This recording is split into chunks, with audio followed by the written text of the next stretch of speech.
একটা মজাদার ঘটনা ঘটে গেছে। বিষয়টা হচ্ছে সাকিব ভাইয়া শোনা যাচ্ছে আজকে সকালবেলাই বাংলাদেশে ল্যান্ড করে গেছেন, এবং এই যে আমরা এতক্ষণ এতবার এতজন মিলে ভিডিও বানাচ্ছি যে সাকিব ভাই আজকে সকালবেলা আসছেন, কেউ বলছে দুপুরবেলা আসছেন, আজকে যেটা জানতে পারা যাচ্ছে সকাল 8টার সময় উনি বাংলাদেশে ল্যান্ড করে গেছেন এবং উনি সুন্দরভাবে বেরিয়ে ওনার নিজের জায়গায় চলেও গেছেন।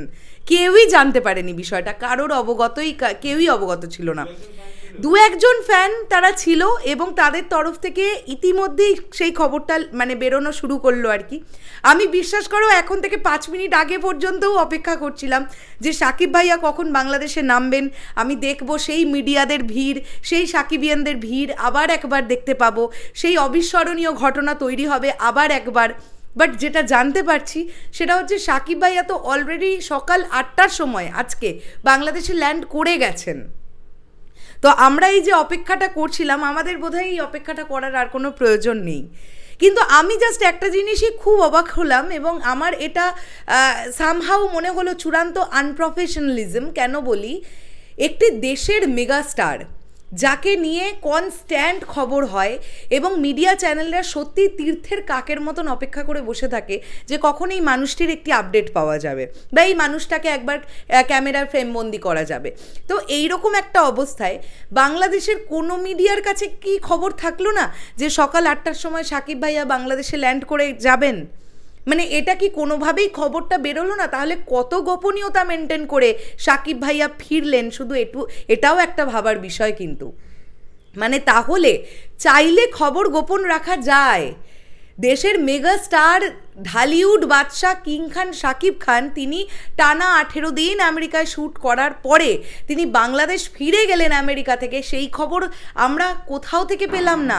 এই লাস্ট 5 মিনিট আগে থেকে এই খবরটা চাউর হলো, বা একটা ছোট্ট রিল ভিডিও আমরা দেখতে পাচ্ছি যেখানে ছোট্ট করে সাকিব ভাইয়াকে দেখতে পাওয়া যাচ্ছে। তো তিনি অলরেডি বাংলাদেশে পৌঁছে গেছেন আজকে সকালবেলাই। তাহলে আমাদের আর কিসের অপেক্ষা?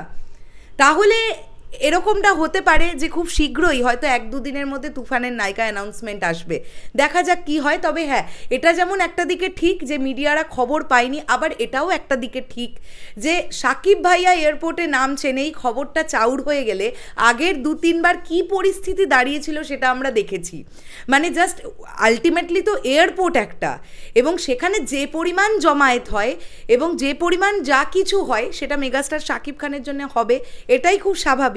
বাট আজকে যেটা শুনতে পাচ্ছি সেটা তোমাদের কাছে কতটা আপডেট একদম ভেতর থেকে আছে আমাকে কমেন্ট বক্সে যদি পারো সেই রিল ভিডিওটা আরেকবার প্রোভাইড করো তোমরা, যে যেখানে আজকে সাকিব ভাইয়াকে ছোট্ট করে বাংলাদেশের এয়ারপোর্টে দেখা গেছে তিনি বেরিয়ে আসছেন।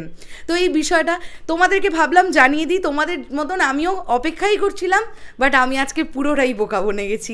আমার মতন হয়তো তোমরা অনেকেই বোকা বনে গেছো, অনেক মিডিয়া চ্যানেলগুলোও বোকা বনে গেছে।